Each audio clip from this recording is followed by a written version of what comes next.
Hey guys, welcome back to the channel. I wanted to talk about a cool camera today. I recently purchased a new camera. I consolidated and sold off all my old stuff. And one of the eBay guys who bought one of my other cameras got squirrely, didn't like it. So I said, hey, just send it back. And I ended up with an SL2, Canon SL2. I don't know if you've ever heard of this camera. But this was one of the early models of the Canon cameras that had 1080p 60 frames a second. It had dual pixel autofocus, so it could do this fast focusing thing like my camera's doing right now.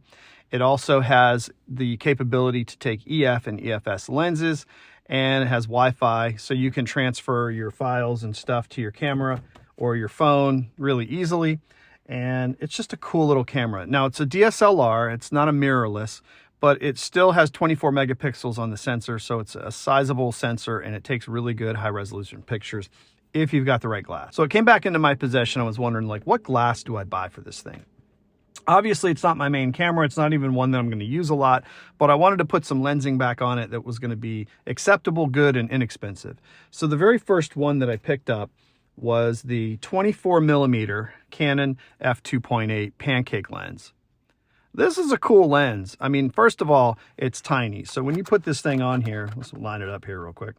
When you put this thing on this camera, it is really small. And 24 millimeters on an APS-C sensor is about a 38 millimeter focal length. So it's a perfect focal length for walking and street photography and things like that. The other thing I like about it is that it's f2.8, so it works in low light situations. It does not have image stabilization. That's a drawback, but that's not necessary when you're just taking photos. The second one I got was the Canon 40 millimeter f2.8, same kind of pancake lens, and that one is tiny. And I like this one because it pulls in a little closer. It gives you about a 64 millimeter equivalent on focal length, and it is also f2.8, so it's pretty good in low light. Now, if you wanted to vlog and you want image stabilization, this camera does not have image stabilization in the body, but Canon makes really good lenses with really good image stabilization, and one of the ones that I like is the 10 to 18. This is going to give you a super wide focal range. It's going to allow you to hold this camera out and talk to the camera and not be like all stuffed up into the frame.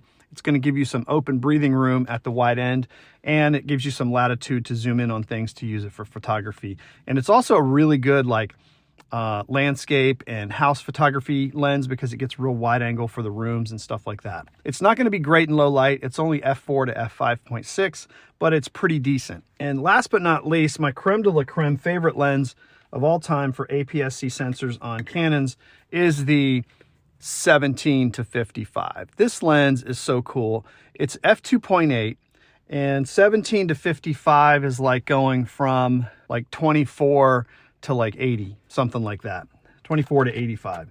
So you put this lens on, and here's some features that I really like about it. First of all, it's image stabilized. It's a lot bigger than the other ones, so it's going to feel a little bit more, you know, intimidating, I guess, if you're using it or putting it in people's faces. But the image quality is so good out of this. The f2.8 is really nice in darker scenes. The autofocus is fast, and it's just a good all-around lens. If you can afford to walk around with a little more weight, this is the one I would pick for every day. But if you just wanted to hit the street and be light, neat, and complete, the 24 f2.8 is the way to go.